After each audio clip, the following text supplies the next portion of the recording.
Hello বন্ধুরা, আমার নতুন ভিডিও তোমাদের সকলকে জানাই স্বাগত। তো বন্ধুরা, প্রচণ্ড গরমও পড়েছে, আর তার উপরন্ত যদি এই গরমের মধ্যে কোনো ওকেশান হয় তাহলে একটু মাটন করতেই হবে বাড়িতে, ভালো লাগে খেতে।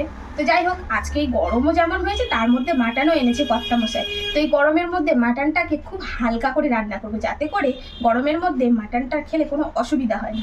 তো খুব সিম্পলভাবে আর অনেকক্ষণ ধরে মানে কি বলে রান্নাটা করারও দরকার নেই, এমনভাবে করব চটপট হয়ে যাবে আর খুবই পরিশ্রম অল্পের মধ্যেই হবে। তো কিভাবে মাটনটা করবো সেটা তোমাদেরকে দেখিয়ে দেবো। তার আগে বলে দিই কী কী লাগছে। তো প্রথমেই এখানে 500 গ্রাম মতন মাটন এনেছে, আর এখানে কেটে রেখেছি আলু আর পেঁপে, আর এখানে আছে কাঁচা লঙ্কা, টমেটো, আদা রসুন বাটা, টক দই, পেঁয়াজ, আর তারপরে তো নর্মাল গুঁড়ো মশলা যেগুলো আমরা দৈনন্দিন ব্যবহার করি সেগুলো তো লাগবেই। তো চলো শুরু করে দিই আজকের রেসিপি।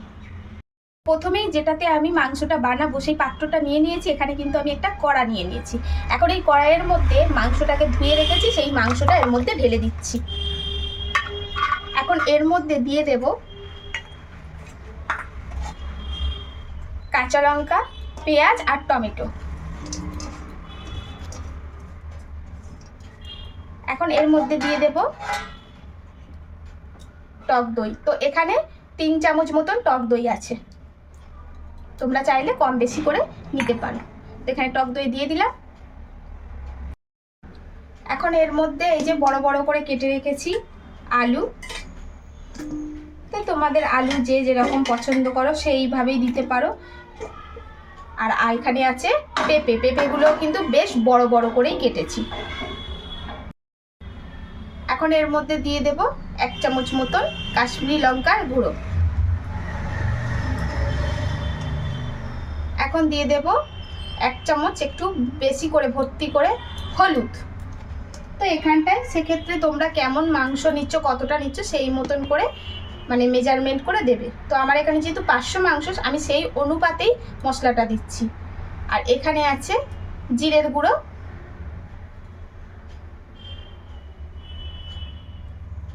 এক চামচ ধনিয়ার গুঁড়ো। এখানে দিয়ে দিচ্ছি গোটা গরম মশলা, তেজপাতা, দারচিনি, এলাচ আর লং। এখন দিয়ে দেব আদা রসুন বাটা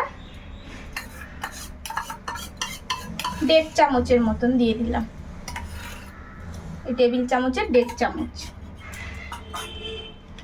আর এখন দিয়ে দেব স্বাদ মতো লবণ। এই জিনিসটা না দিলেই তো তরকারি মাটি, তো লবণ দিয়ে দিলাম। এখন কিন্তু এর মধ্যে দিতে হবে সরিষার তেল। তো এখানে তেলটা মোটামুটি মেজারমেন্ট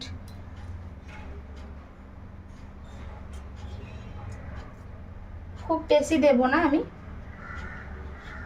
আমার হাতে 1.5 বুঝতে পারছো তো, এরকম ভাবেই দিলাম। তো এখন এইবারে এটাকে কিন্তু বেশ ভালো করে মাখাবো।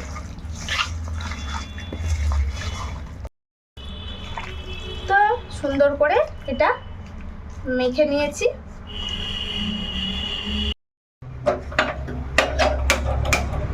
এখন গ্যাসটা জ্বালিয়ে এই যে মাখিয়ে রেখেছি মাংসটা, এটা কিন্তু বসিয়ে দেবো। কোনো রকম কিন্তু মানে ম্যারিনেট করে রেখে দিতে হবে তার কোনো মানে ব্যাপার নেই। তোমরা যদি চাও 8 ঘন্টা এরকম রেখেও দিতে পারো। তো আমি আর রাখলাম না, একদম ডাইরেক্ট এইবারে কড়া বসিয়ে দিয়ে আর এই গ্যাসটা কিন্তু ফুল আঁচে বসিয়ে দিলাম। এই তো এইবারে একটু ফুটে গেছে। এখন এইবারে কি করব, এটাকে ভালো করে কিন্তু কষাবো। এইবারে কিন্তু তোমরা ভালো করে কষাতে হবে, একদম কষাতে কষাতে তেল ছেড়ে দেবে। তো বেশ অনেকক্ষণ সময় ধরে কিন্তু এটাকে কষাতে হবে, একদম ভালো করে কিন্তু কষাবে বন্ধুরা।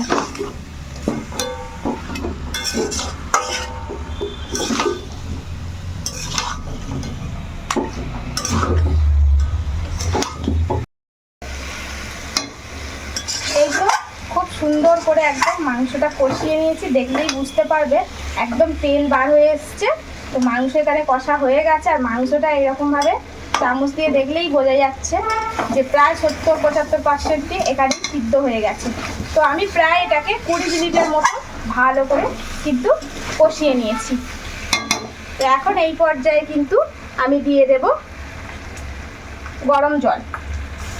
তো তোমরা অবশ্যই চেষ্টা করবে গরম জলটা দেওয়ার। গরম জলটা দিলে মাংসের স্বাদটাও কিন্তু বেশি ভালো হয়। আর ঠান্ডা জলটা দিলে বিশেষ করে মাংসটা সিটে মেরে যায় আবারও। তো এই যে এখন সমস্ত কিছু মশলা তো দিয়েই দেওয়া ছিল, আর এখন এই যে জল দিয়ে দিলাম। আর জলটা কিন্তু যে যেমন ঝোল রাখতে চাচ্ছ সেই মতন করেই জলটা দেবে।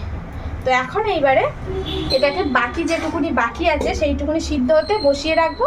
আর এখন কিন্তু ঢেকে দেবো, ঢেকে দিয়ে এটা নর্মাল টু মিডিয়াম আঁচে দিয়ে রাখবো।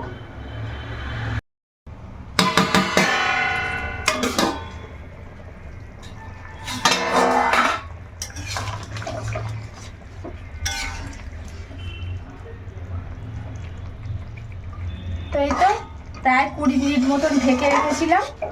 তো এখন এই যে একদম কিন্তু সিদ্ধ হয়ে গেছে, সমস্ত আলু মাংস সব একসঙ্গে সিদ্ধ হয়ে গেছে। তো আমার এখানে মাংস কিন্তু একদমই রেডি।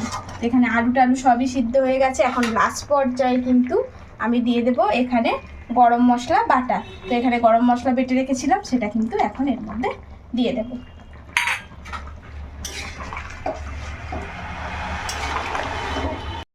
এই তো একদম মাটন রেডি। এখন গ্যাসটা বন্ধ করে দিচ্ছি। তো একদম মাটন কিন্তু রেডি, একদম পেঁপে আলু দিয়ে পাতলা করে মাটনের ঝোল। তো এটা কিন্তু গরমের সময়ও খুব ভালো লাগবে, হালকা পাতলা ঝোল। সবসময় তো কষাকষি খাওয়া হয়, তো এইভাবে একবার বাড়িতে ট্রাই করে দেখো বন্ধুরা, খুবই ভালো লাগবে। আর একদম হাতে মেখে বানালে কিন্তু এর স্বাদ হয় খুবই সুন্দর। তো বন্ধুরা, রেসিপিটা যদি তোমাদের ভালো লেগে থাকে তো প্লিজ একটা করে লাইক দিও, শেয়ার করতে ভুলো না। আর যারা নতুন আমার চ্যানেলে তারা প্লিজ ফলো করে, ইউটিউব থেকে দেখলে সাবস্ক্রাইব করো। তো আজকের মতন আসি, দেখা হচ্ছে নতুন কোনো ভিডিওতে। ভালো থেকো, সুস্থ থেকো, হাসি খুশি থেকো, টাটা।